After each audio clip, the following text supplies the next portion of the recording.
And now it's starting. So here we are. The intro music is playing right now over us. The same intro music. Yeah, it's the stuff from Tim. I guess I could ask for some new stuff. We should. Note to self when I listen to this again. Ask Tim for new music. Oh, hey, look who just walked in. Hi there, Bums. Hey. Howdy, Bums. So this is the 33rd episode of Bums Corner Coast to Coast. I am your host, Mike Eshelman. And I'm your co-host, Tom Arnholt. And we made a full circle. We're at 3 years now. We're starting our 4th year of recording, right? Yeah, that's nuts. Yeah. So we've maintained the same hobby consistently too, not like taking a break and come back like, hey, remember we used to do this? Remember D&D? We've done this like solidly every month. Yeah. Since pre-pandemic. Sometimes more than once. Yeah, sometimes more than once, yeah. Lots of experimentation. Yes, and I want our 4th year to delve into that too. I think there's a lot of, because we don't have a format, there's a lot of opportunity for playing around with things and see what works. Yeah. Absolutely. Yeah. But we were saying, as long as we don't upset our listeners in Singapore.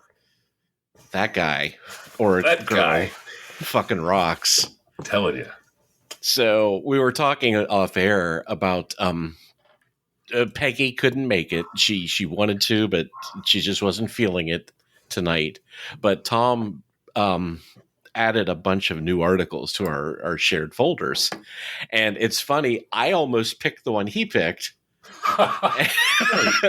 Yes, at first I even like researched it to look it up. I'm like, oh, this shit's funny, right? But then I saw like again, like you have those keywords that you love, and I saw what was it? Iowa toilet plunger and naked. Yeah. I'm like, oh well, I can't say no to this, right? See naked rampage. Wielding terror. Any of those words put together is like gold. That's yeah, absolutely. And honestly, there's nothing there. There's no story. But it was it was amazing that it happened. You know? Yeah. And this is. I mean, it's funny. I mean, we'll get into it. But I think I had this vision of Carl Road. Of your apartment in Carl Road. Oh my god! I could totally see that happening. Yeah. Ow. Running the hallways with a plunger. Yep. There's somebody invited a work friend over for a party. There it is. Yeah. Yeah. But before we dig into that, what else you got going on? Did you have anything that we should do pre-stories you want to talk about? Man, not really. I was hoping Peggy would be here because I wanted to ask her if she was watching White Lotus. Oh, okay. That'd be an interesting 3-way conversation about that. Are you watching that at all? Did you watch it? Yeah. I watched it. Uh-huh. And just to voice my distress, discontent, dismay, disgruntledness, and outright angst that Warner Brothers has canceled so many fantastic shows on HBO Max, to include flippin' Pennyworth, and Titans and all the DC Doom shows. Patrol's gone. Yeah, Doom Patrol's gone. When they merged / were bought by Discovery, that was the death knell. I honestly. And you can quote me on this, 5 years from now, I don't believe HBO is going to be the premier brand that they were through the 80s and 90s. I don't either. And it's unfortunate because in the past couple of years, in my opinion, as far as my personal viewing goes, they have dominated my stream. Yep. With just outstanding content. Yes. And I think you're right. I think 5 years is being generous. Depending on what James Gunn comes up with once he's done dismantling everything we know about DC. Right. Honestly, I love to bitch about it, but now the cinematic universes have become the comic book universes. Like Yeah. you get invested in a character, you follow a Yep. storyline, and then June rolls around, and boom, everything that you have been following is gone, Yeah. and it's Yeah. reboot time. And that's one thing, comic book, fans like readers like us. We're kind of used to the reboot. Yeah, Like we can yeah, separate like our favored reality from, right. oh well, this is just another book. Yep. Uh, this is it's all just a various iterations of what if. Right, that's exactly it. And like the Flash movie coming out, everybody's going gung ho over the trailer. I'm like, there is no Flash movie because the CW Flash isn't in it. Ergo, it's not part of my universe. Like Grant Right? Gustin or whatever his name is. Yeah. He's my Flash. That kid nailed it. Yeah. But dude, he's been fantastic. I mean, the show is, but he's been spot on. I've got Oh no yeah. complaints whatsoever about Yep. Grant Gustin's portrayal of that character. He was so good. And the fact that they Yeah. bring in, Jay Garrick, I can never remember the guy's name, the original 1990 Flash. Yes. It's a 3-name. Yeah, and I nailed it last time too, and now You did. Yep. And now all I can think of are men that tried to assassinate presidents. Since you said three names,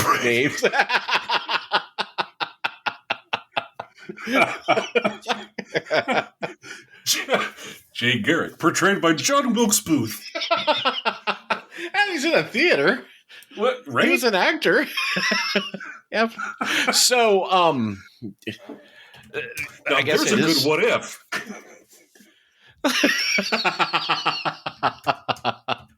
That would have been okay. Yeah, that's your next comic idea. Yeah. Okay, slow down. We're not going down that rabbit hole. So, what was it? Thursday night, and it's sort of a teaser for one of the other shows that every once in a while I guest host on. Mm-hmm. So I went to the theater with the other host of What the Fuck Did I Just Watch? To watch Winnie the Pooh, Blood and Honey. Yeah. I saw you posted on Facebook. How was it? Okay, so the next morning, it had a 6 on Metacritic out of 100. Not 6 out of 10, 6%. Wow. Yeah, and honestly, sneak preview to that show, 6 is pushing it. Really?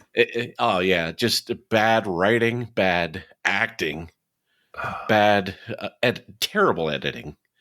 It had a kick-ass soundtrack, a couple of good deaths, but it was just, we had a blast, though. I mean, we were half in the bag. The theater, there were maybe a dozen people in the theater, and they were all there for the same purpose. Let's rip on this. And it was a lot of fun, but I cannot, unless you're going with a bunch of friends that make fun of it, don't go see that movie. Yeah. Unfortunate, because I was really hoping it would be something, I guess a little bit better than Leprechaun. Honest, when it's streaming, watch it. I mean, I paid like $18 for a ticket, and I feel like it was 20 too many. Yeah. So just wait. It'll be on Tubi in a half hour. You just relax. Right? Oh yeah. Yeah. Yeah, I thought that was interesting too. There was a bit of an outroar from the Pooh Bear fans that, oh my god, they're making a horror film. How could this happen? I'm like, well, public domain, dude. Public domain, yeah. Just be glad they didn't Rule 34 that fucker yet. Oh, it'll happen. I'm really surprised they haven't. Maybe I'm not searching deep enough. Right. Time to fuck up my algorithm. Damn. I got all my recommendeds just how I like them. Right. It's all Korean, just where I need it. Yeah.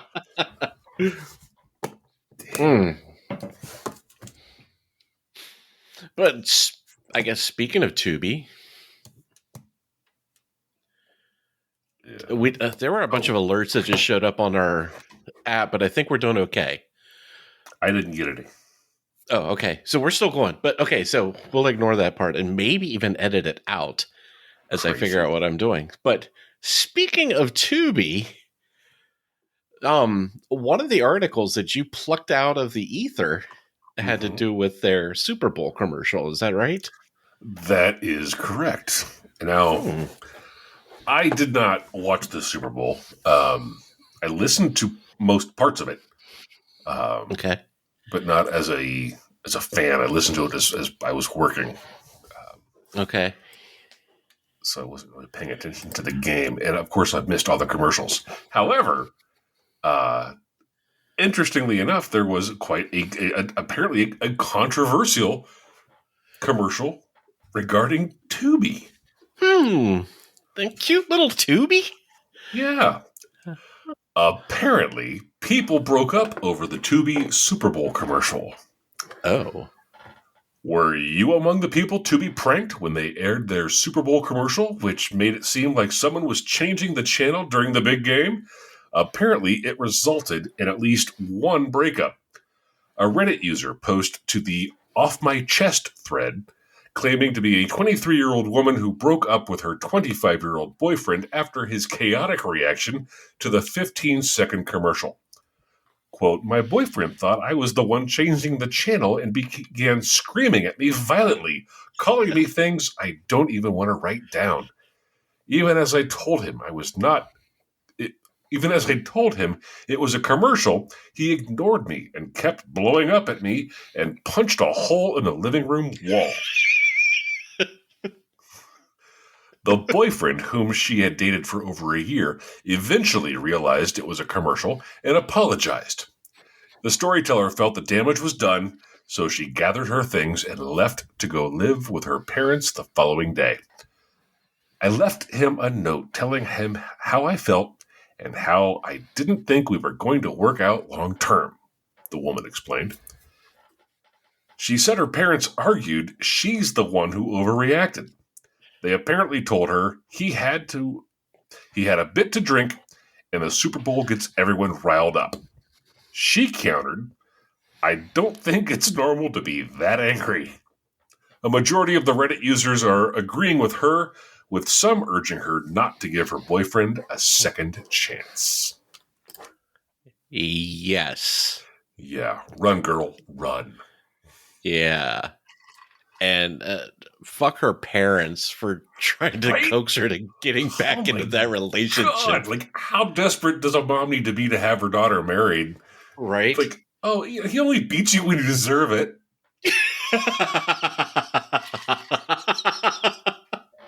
Oh, my God. But yeah, I mean, honestly, I have to give her credit. She's at 23 years old. Mm-hmm. She was able to see a red flag and say, you know what? And again, a year into the relationship for a 23-year-old to say, you know what? Maybe I should back the fuck up and get out of here. That amazed me. But I too gave me a little bit of hope. Yeah, absolutely. I didn't watch the Super Bowl either, so I had to backtrack and watch that commercial when you posted this article, and it's fucking hilarious. It is. It's a great commercial. I mean, it totally flipping works. Oh yeah, great idea, and I'm really honestly surprised nobody did it before. I mean, like Tubi came up with this. See, the scrappy little underdog, right? Like Tubi, good on you. Yeah. Yes. And so, now anything on Reddit, you got to take with a grain of salt. Yeah. So and I think it was very telling that the article, goes out of its way, in my perspective, claiming to be a 23-year-old woman. Yes. Yes. I honestly, I think 33% of Reddit users are perverts. 33% are just regular people trying to get news and connect with people with the same hobbies. And the other third are fucking comedians just trying out new material on the rest of the world. I have a Reddit account too, but I've never. I'm not on. I'm not on Oh, socials dude, very much. I'm on Reddit every day. Yeah, For hours. Yes, that's Sarah my is news too. source. Yeah. Yeah. I mean, I'm not social on it, but that's my news source. I hop Yeah. in on my just r/news in the morning, and that's how I catch up with the world because it's fast. I can read 300 article titles while I'm eating breakfast and just pop into the ones I want to dig deeper into. Yeah. One thing, I mean, I had a Reddit account when it first launched, and I did let it die, kind of like Twitter. And it wasn't until a couple of years ago when there was all sorts of fuckery happening there in Venezuela that was not getting any coverage here. Yep.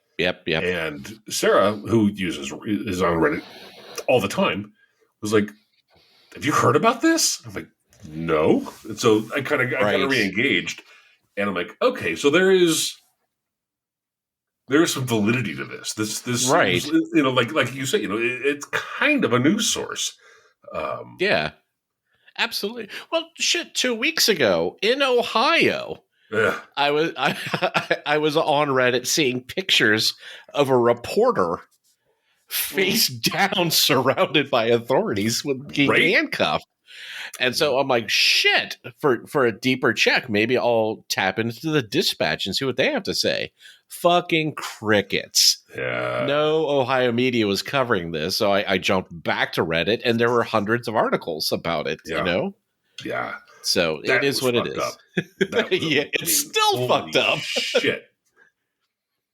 Yeah. I mean, I don't go outside, but a lot of people I was talking to today said, I'm watching the wind because I work outside and it's been blowing our way for 2 weeks and now it's going to West Virginia.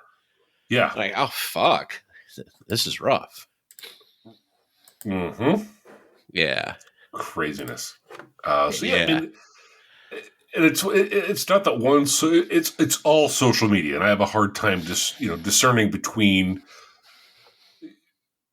Twitter and Facebook and Reddit. It's all social, so it's all you're all pulling from the mob, the collective mob of posters.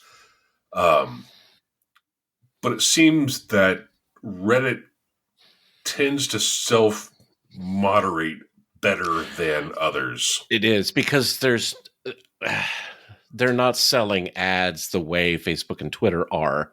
Yeah. And if you're just reading the subreddit news and you filter, I want to see politics, technology, entertainment, or whatever your things are, the Reddit users that are up and down voting that, like you said, you have extremes. You have, there's nut jobs on both ends of the spectrum, but they balance the boat out. So again, I hop on at 6:00 in the morning and boom, it's all actual news that I'm interested in reading. And so it's kind of nice. It's a way to encapsulate what's going on in the world.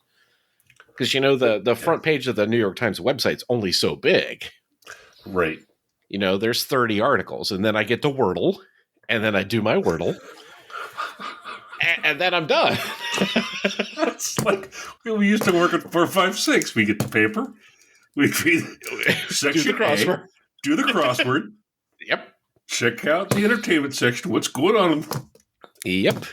Yeah. Wall Street Journal used to be that way. Like you could read the front page of the Wall Street Journal. Yeah. And have information on every major topic. Yes. You're covered for the day. Yeah. You're good. Okay. Yeah. I can converse to some level on everything that's happening. Right. Not anymore, friend. But anyway, yeah, I'm glad you picked this article because again, I was ready to pull the trigger until I saw the other one. I felt that it was timely because of the Super Bowl game and then Valentine's Day. It had everything. Yep. So I loved it. I'm glad you pulled this out because again, I don't have cable and I only watch TV and movies through streaming. Yeah, so me too. I don't see commercials. Yet on on Facebook, my friends were posting commercials from the Super Bowl that they found entertaining. I'm like, you're defeating the purpose of all this money I'm dumping into the streaming services by cluttering my eyes up with fucking, Clydesdales and shit. Yeah. I don't care. I'm not buying anything, so don't show me the ad. But this, top notch, Tubi, top notch. Dig it. Mm-hmm. And then now when I found this article, go.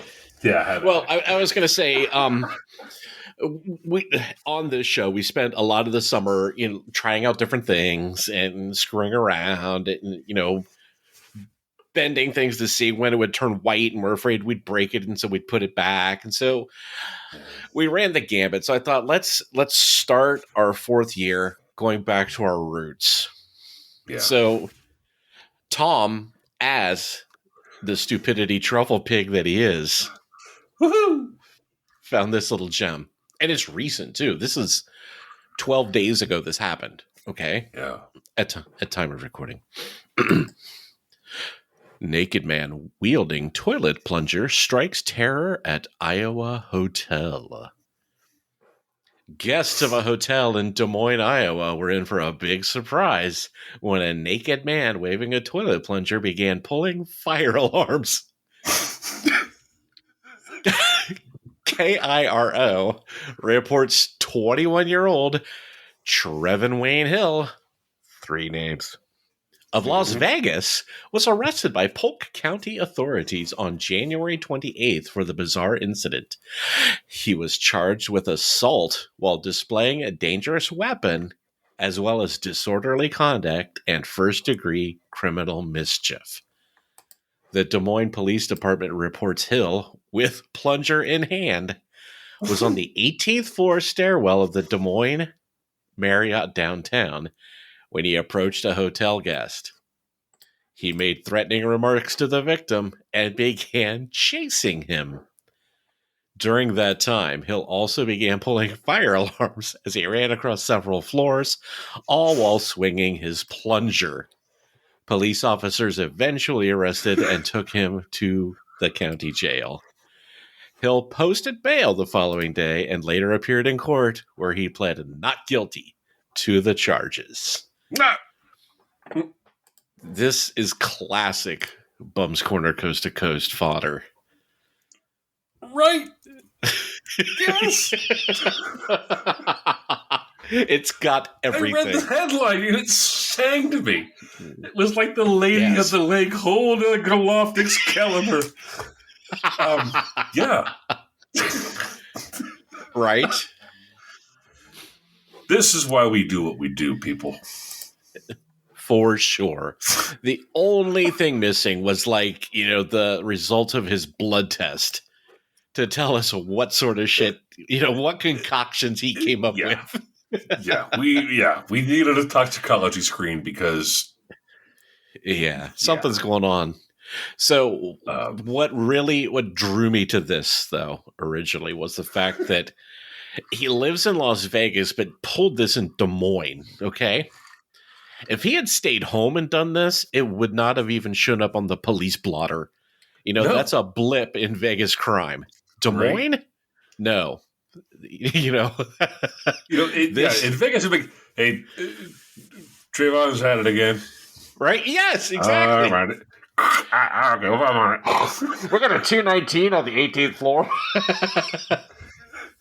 I got the plunger again. I'm on it. But Des Moines, they're going to be recreating this on the local news for weeks. Oh, this is going to be their, I don't know, their dramatization of the crime of the week. Yeah, this is their 22 caliber killer. God. And it's old enough that you can't tell me that it's too soon. Wow. I dug deep into Columbus's past for that one. Yeah. Yes. It's funny because like 2 months ago, I was just talking to Sarah about that.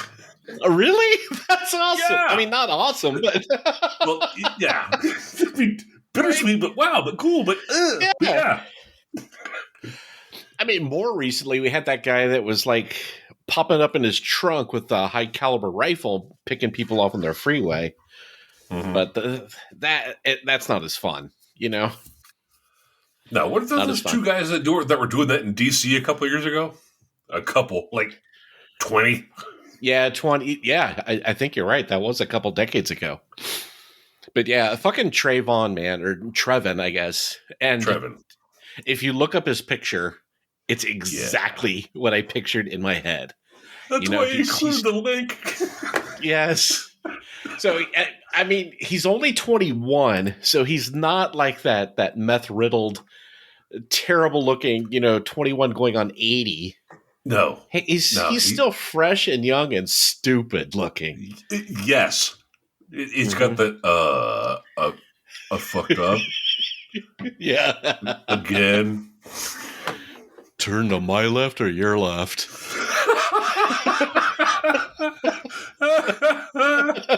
Yeah. Oh. And he's kind of got that similar, like, what do you mean my dad didn't pick up? Yeah. Yes. I think this time they mean it. You have, for the last time, young man. I loved it, though. I mean, the fact that he made it to the 18th floor, too, I'm kind of wondering, was he dressed all the way up? Staying on the 17th floor. Probably. Like, there's two other bros from Vegas going, where the fuck did he go? Dude, and why is Trevin? the fire alarm going off? Right. Dude, he was just here. Yeah. Why is the toilet backed up? Well, that brings up a good point I didn't think about. Where'd he get it? Yeah. Like, right? Most hotel rooms don't have plungers. No. Not Marriott's. No. Like, I want to say none of the hotels I've stayed at in my entire life has had a plunger. No. Which I could have used last year in Vegas, but oddly enough, ironically. Apologies to the Simply Sweets. Right. But at the Sonesta, they're off of Paradise. I did what I could. I poured the boiling water down and, yeah. Thank you. That's right. You gave it all you had, buddy. Buddy, I tried. I tried. Oh, Christ.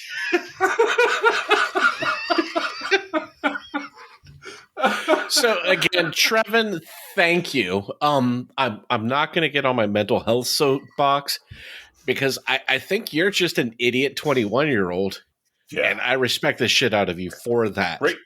Yeah. Yeah. I wish I lacked the wherewithal to have done something this stupid when I was 21.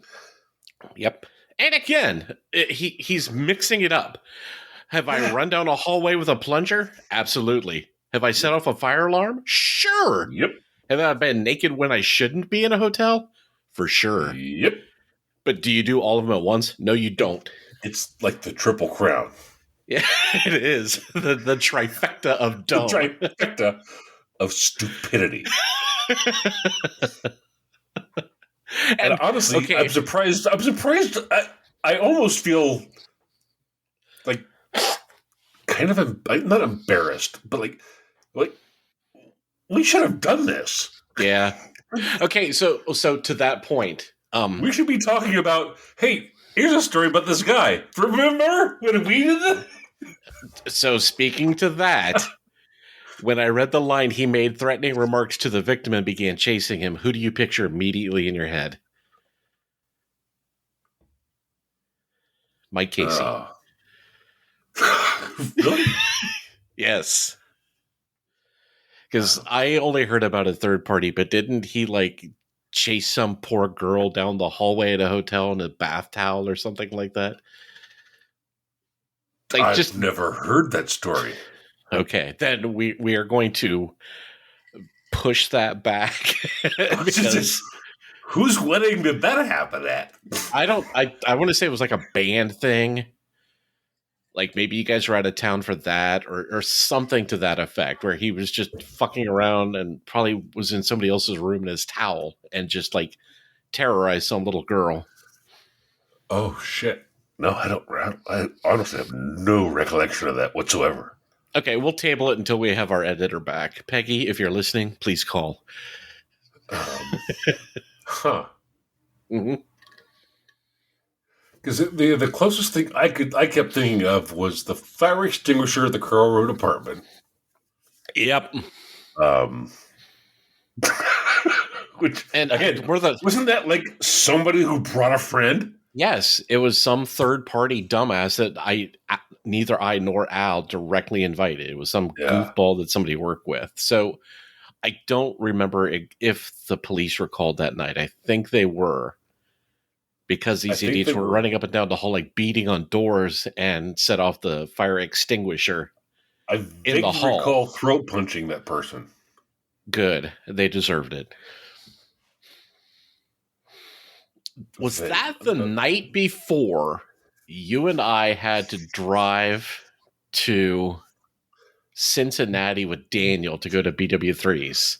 No, that was the night before you and I drove to Cincinnati to meet with BW3. Oh, Daniel wasn't at that meeting.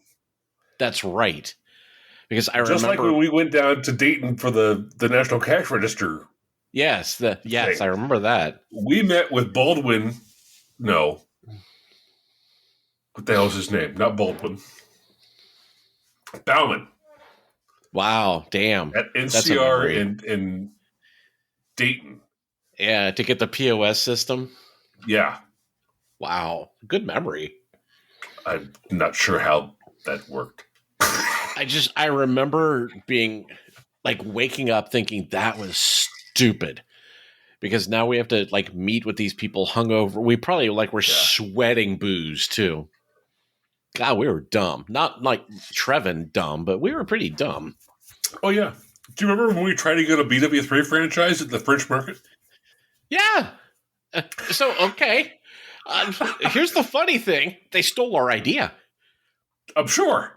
I stand by that, because specifically they told us at that meeting, they said, no, we want to keep the BW3 brand tied to college campuses. Tied to campus. Yep. And our argument was, why not take the campus to the suburbs? Because all the graduates live there. Exactly. And they're like, that'll never happen. And we're like, okay, we'll drive back home. Yeah. So now where are you? They're finally going out of business. Like every time it goes out of business, I'm there. Like, I told you, fuckers. I told you. That was our idea. Yep. Yeah. I tell you, every great idea we've had has been absconded with and capitalized upon. I know. It almost makes you not want to talk anymore, you know? Like every time I say something, like somebody else makes $1 million with everything that falls out of my head. Well, let me take that back. Every great once in a while I say something that somebody turns into $1 million. Yeah. Mm-hmm. But B-Dubs made more than $1 million off of our idea. They made many millions. Mm-hmm. But it is what it is. Yeah. So, since we have a wee bit of time, and I thought Peggy was going to be here, so this was more, again, the three of us to talk about, but I wanted to get slightly serious for a second and just say, do you realize how fucking lucky we are to have our friend group in our 50s? Is that not amazing? Yeah. I was actually, it was funny, ramping up to doing this tonight.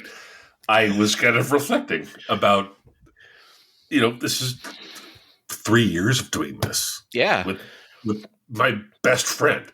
Right? Who we were estranged for a decade at least. Yeah. A decade at least. So you're just reconnecting with you. And then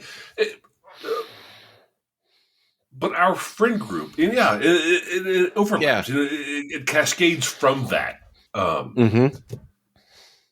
It's amazing. I remember, uh, when I first met my wife and was talking about my friends, Yeah.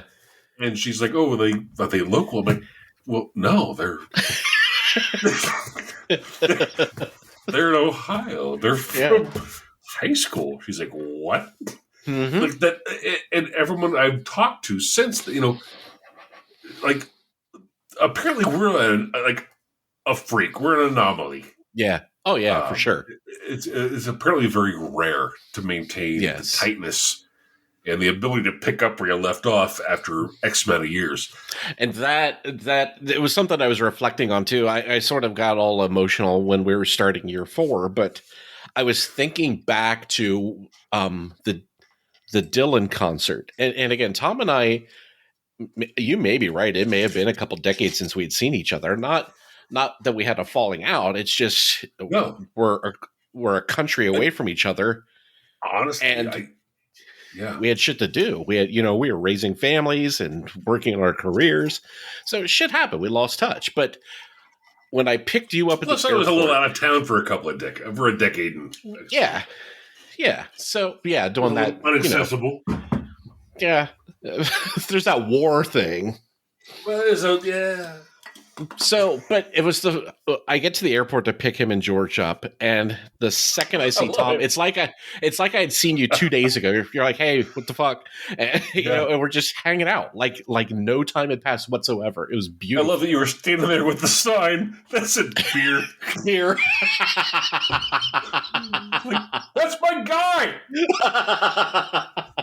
So, we were going down to Cincinnati for the concert, but it was more convenient, I think, for you and George to fly into Columbus first. So I offered to scoop them up and drive them down to Cincinnati. So as I'm getting ready to go to the airport to pick them up, I made like a driver's sign to hold up at the airport. So when both of them get off the plane, I had this 8.5 by 11 sign that just said beer on it. It's like, well, if they don't recognize me because time has passed, they'll know me from my sign. Right. How many people were like, "Hey, that's great"? I mean, yeah, like a couple people stopped in the line. They're like, "Oh, I'm here." I'm like, "Fuck off."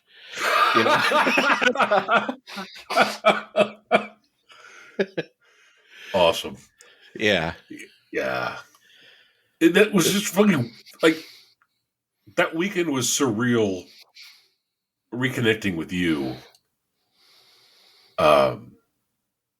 because I mean, it was like we hadn't missed a day. Yep. But like in my heart, I was like, it hurt because I felt like we'd missed so many days. Yeah, I get that. But And here we are, year 4 of this podcast, and we both right. were like, we reconnected again, and immediately started like brainstorming shit. Let's do shit.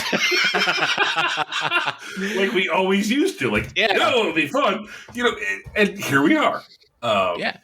But why I wanted to do it with the three of us, yes, my friendship with you, it was sort of just comatose for so long. But now through this podcast, we're able to reinvigorate it. And I think it's nice because we contact each other outside the podcast as well. It's like, hey, I saw something funny and thought of you. Fuck off. That kind of thing. But for the longest time, Peggy and I, when she first moved down to Cincinnati, the only time we'd see each other were funerals. So we'd go to like visiting hours for people's parents and, older siblings and stuff. And we would get together at the wake. We'd shake hands, say how terrible we felt. And then as we're hanging out by ourselves, we're like, dude, we have to stop meeting like this. Right. We need to hang out as friends outside of this venue. And both of us say, yes, we need to rekindle our friendship because we love each other. Mm-hmm. So we need to make an effort. We're like, yep, And then bam, 18 months later, I'm texting him like, God damn it, so-and-so's mom died. What the fuck have we done? And she's like, no. And so it was this cycle where we'd reconnect and hang out for a couple hours and think, we have to do something outside this. Yeah. I hate meeting you at all these funeral homes, but it's all we have. Right. So, it's nice. I've for the past couple of years, I've made an effort to try and go down to Cincinnati and see her and see Fran and see Rachel. And, yeah, I've sort of scooped Robin up into that too, that I'm trying to I don't know, just kind of remind them people up here love you. And we may not say it all the time, but we're here and we're your friends and we care about you deeply. And I think one of the things that is brilliant with that is, the further, the older we get, the farther away we get from that part of us that was fearless. Yeah, absolutely. In high school. Yep. And for some people, like myself, the farther away you get from that fearlessness, the harder it is to be fearless. Yeah, well, for sure. I mean, obviously, any adult with kids and a mortgage, the way of the world. But that should not stop us or negate the feelings that we had then. Mm-hmm, for sure. About who we were and what we wanted. And even though we went different directions and we, most of us didn't end up where we thought we were going to be. Right. We're where we are, and we should still be who we were. Or aspects of that. Yeah. No, that's fair. That's fair. The fierceness, the fearlessness, and the ferocity that we had about, this is who I am, this is what I'm going to do. Yep. All right, well, shit happens, but I'm still this person, and I'm still going to try to do some aspect of the crazy bullshit I thought I was going to do. Well, and I know we've talked about it on the show before, but the reason we could spread our wings and just leap off of buildings was you had your core friends that no matter what you did, you knew they were going to be there. And you knew that you weren't going to get judged. You could just do whatever you wanted and say, I have their support no matter what I do. So I'm going to go off and do stupid shit and see what happens. Yeah. There was, do I miss that? No, man, I can't stay up that late anymore. Some of that shit hurts. No. Yeah. The actual, the practice of that. Right. we can't recreate. However, right. That feeling. Yes. I get that. Should endure, I think. And, but it's good. No, go ahead. Go finish that out. That reality that I feel is so true that there is always a safety net and there's always a bungee cord attached to us. Yep. That makes us powerful as a friend group. As individuals within this group, we still have each other's backs. We still have the arm to catch. Right. But the connection isn't, obviously you, me, Peggy. Yeah. Our net used to be still, wider. Our net used to be wider. It used to be stronger. But it is what it is. That's true. But I'll tell you what, compared to other people in their 50s, like some people that I know, like through work or other friendships, probably couldn't even name 10 people they went to high school with after 35 years, let alone have 10 of them show up at your house if you wanted to do something, like when Banks was in town. Mm-hmm. He put his feeler out. He's like, hey, man, can you get some people together? I'm going to be in town on this day. I'm like, I'm on it. And that was so cool. 8 or 9 or 10 people there that we're there, yes, to see Banks because he's never in town, but also to reconnect with everybody else in that group, you know? Everybody else. Yeah. That's the So, thing, that was cool because,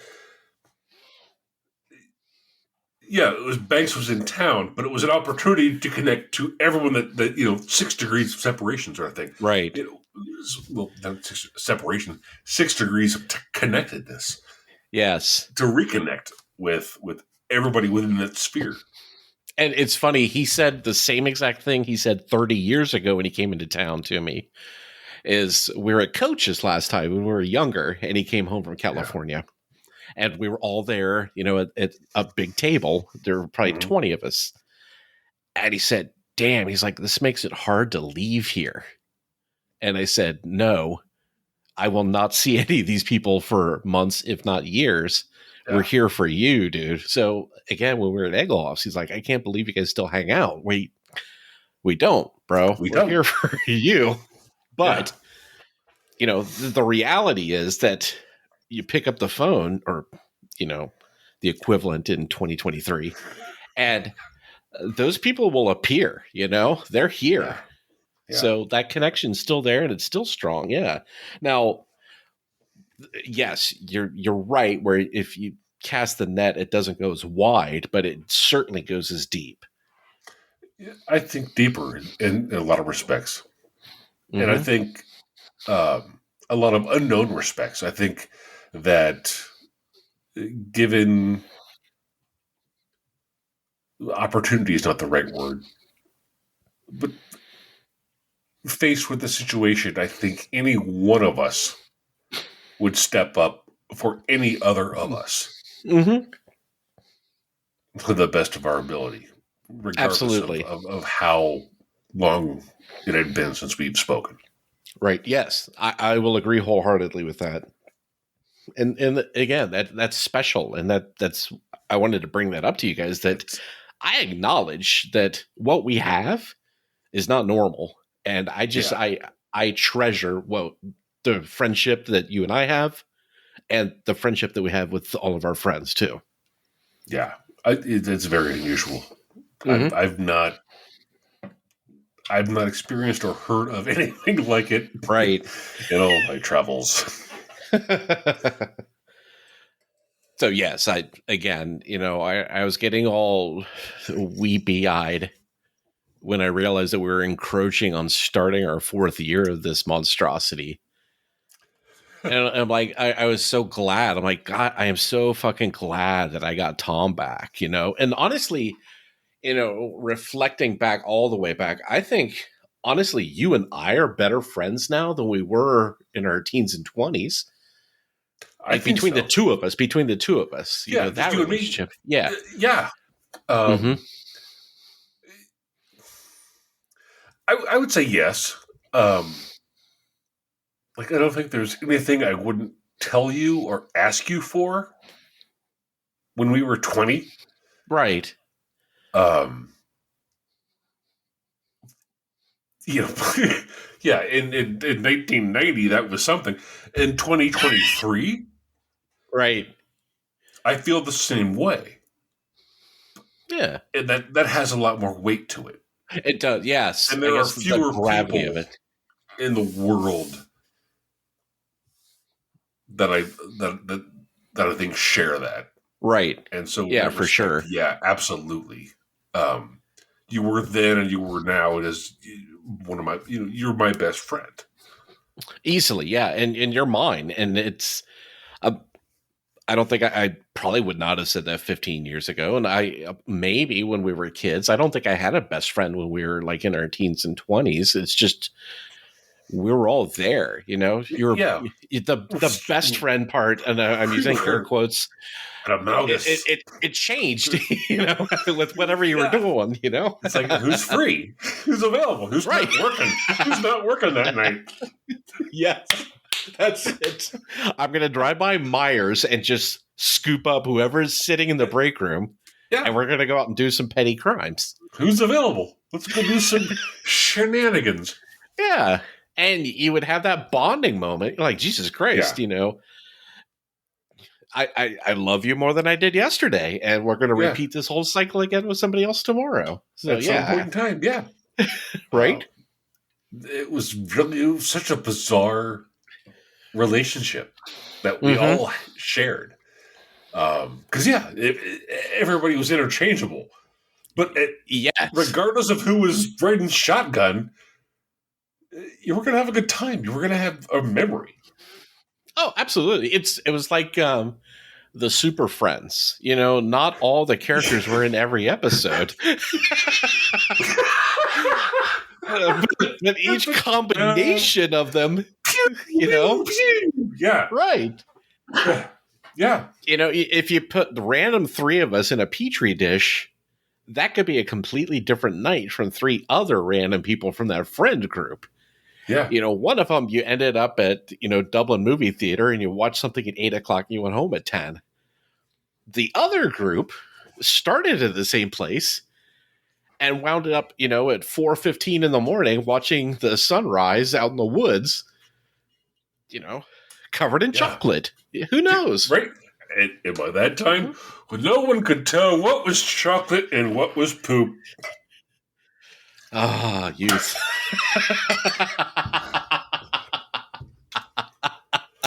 I wasn't at that event, but I think I struck a nerve. Good times. So, no. I guess, and I'm just spitballing here. This just came to me, but maybe when we try to get other friends in to hang out with us when we do these shows, let's just do like we did with Peggy. Just like sit down and hang out with us and not host an interviewee. Let's not, force a Barbara Walters-esque right. Sort of, show me on the bear where the bad man touched you. That's exactly it. So somebody very, very recently from maybe it was at Egelhoff's said, I really loved listening to the episodes you did with people from high school. You should do more of those. I'm like, no. We are so ill-equipped. Yes. That became apparent very quickly. Very quickly. And as much as I loved the idea, yes, and as much as I love as much as I love doing that, right? Oh, it's a lot to unpack. Conceptually, it was an amazing idea, but you can't interview people with shared trauma and expect it to be funny and entertaining.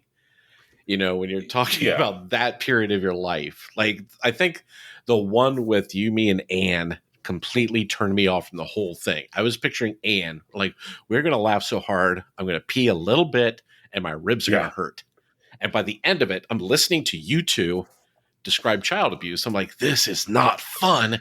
And I'm in her house. I can't just like pretend the internet went out and disappear, And, honestly, like the deepest, darkest, dirtiest shit about the Anne interview happened off after recording. God, yes. Like, way there was out so there. much uncovering that like she remembered stuff that I didn't, and like enlightened me to things that were going down. That was the one that's like, wow, we're right. I'm not I love doing that. I love it. I'm so equipped to do it effectively. Yes. And if our goal is to be funny and light, absolutely not the way to do it. Let's not look back. Let's look forward. So I love having somebody else in the booth just to kind of mix it up once in a while. But no, let's just stick to pick a funny story about some dude being naked and let's go from there. And if you can draw a correlation, okay, we can scratch that surface. Yeah, that reminds me of a story. I was alone with Father Smith.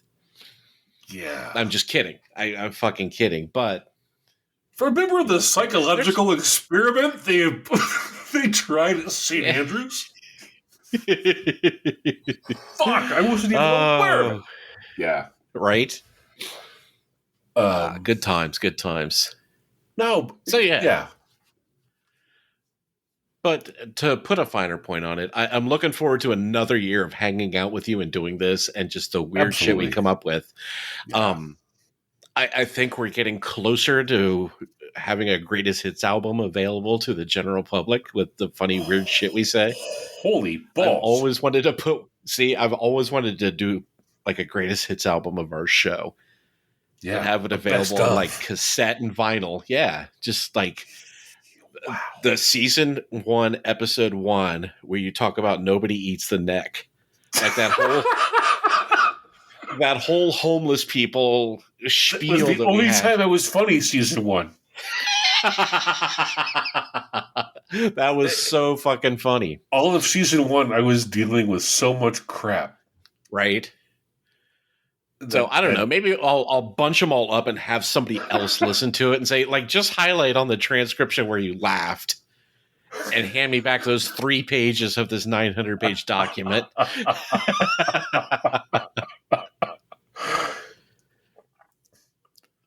Yeah,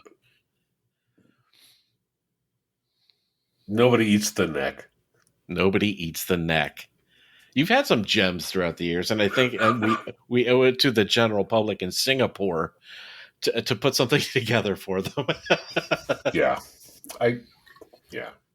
Mm-hmm.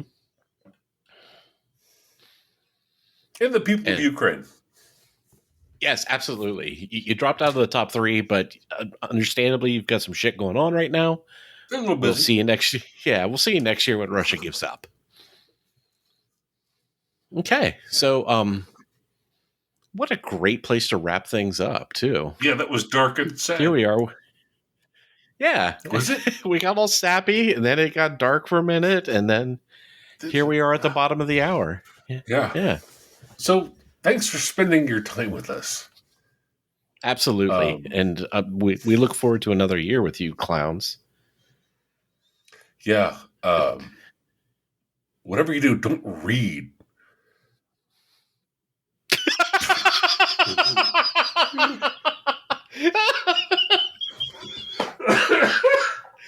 I figured that would make us feel like that would make us more entertaining. Holy shit. So, side note, I've been trying to figure out how to make promo stuff for this show. And I was thinking stickers. And you just gave me, I'm actually getting a pen and writing this down. Because you just gave me the first sticker. Whatever you do, don't read. Right? Because the ignorant really appreciate inane comedy. And I figured not to offend the intelligent listeners. They lived. Yeah, that's right. They didn't make it through March of 2020. My first meltdown. Oh, the good times. Yeah. We'll have to do a clip show. Oh, God. Right? Jesus. Oh, that'd be awesome. Just omit season 1. Okay, deal. All right. So, anyways, welcome to year 4. It promises to be just as dumb as everything that came before it. Or will it? Dun, dun, Listen dun. and find out. Right. Welcome to the true crime part of our podcast. Yeah. Maybe we'll kill someone. Holy shit. Kill something instead of time. We're coming for you, Joe Rogan. Yeah. You and your fucking DTH or whatever the hell you...